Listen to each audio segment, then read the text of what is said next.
Hi, I'm Kristie from the Urban Indian Center of Salt Lake, and I, like many of you, am at home today. We're staying home to stay safe, and people still need to eat. And so I'm going to show you a couple of recipes today for tuna casserole. One is super basic and only takes a few minutes to put together. One is a little more complicated, but it's my kids' favorite. Stick around at the end because I'll show you some substitutions you can make in case you don't have all of these ingredients at home. Okay. The first recipe for tuna casserole is really simple. You basically take a box of macaroni and cheese dinner and make it according to package instructions. You can use margarine or butter. I like to use a little bit less than what the instructions call for. Just before the noodles are cooked, add some frozen vegetables, whatever variety you like, and then also add a can or two of drained flaked tuna. If you want to get really fancy, you spread it in a pan and then sprinkle cheese over the top. To make my family's recipe of macaroni and cheese, start with about 3 tablespoons of margarine or butter, melt it over a medium heat, and then add about 1/4 cup of chopped onion. Once the onion is softened, add 3 tablespoons of flour. Now stir that together really well and let it cook for a few seconds, and then pour in a small amount of milk. You'll need about 2 cups total, but you want to mix in that first little bit until it's smooth except for the onion, and then stir in the rest of the milk using a whisk or a fork. Cook the milk over medium heat until it starts to bubble.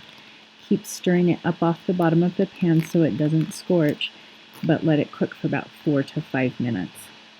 At that point, add about 2 cups of shredded or chopped cheese if you'd like.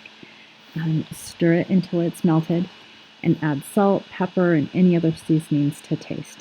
I like to add a bay leaf when I add the milk, and then add a dash of nutmeg at the end. It sounds weird, but it really tastes amazing. Add the canned drained tuna to the sauce, and then pour the whole mixture over the cooked and drained noodles and veggies. It works best if the noodles are just slightly undercooked. Spread the whole mixture in a casserole dish or cake pan, and then stick it in the oven at 350 degrees until it's bubbly.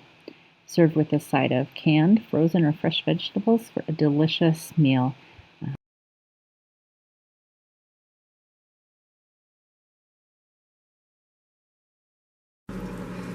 Maybe do it up more, up above.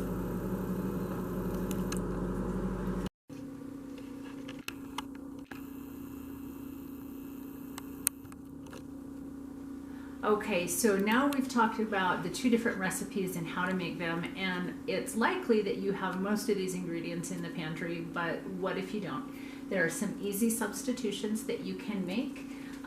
First of all, I always use whole grain pasta at my house, but for this recipe it really doesn't matter if you use regular or whole grain, and it doesn't really matter which shape you use.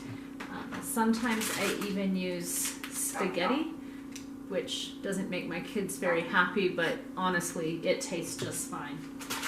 For the onion, one thing I like to always keep on hand is onion powder and also dried minced onions. These are sold on the spice aisle.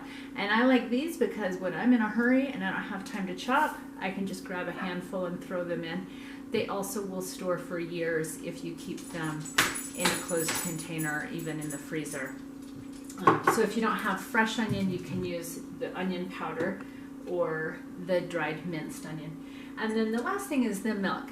That's a pretty important ingredient for the second recipe. You can use regular liquid milk, you can use evaporated milk mixed half and half with water, or you can use non-fat powdered milk mixed with water to be liquid.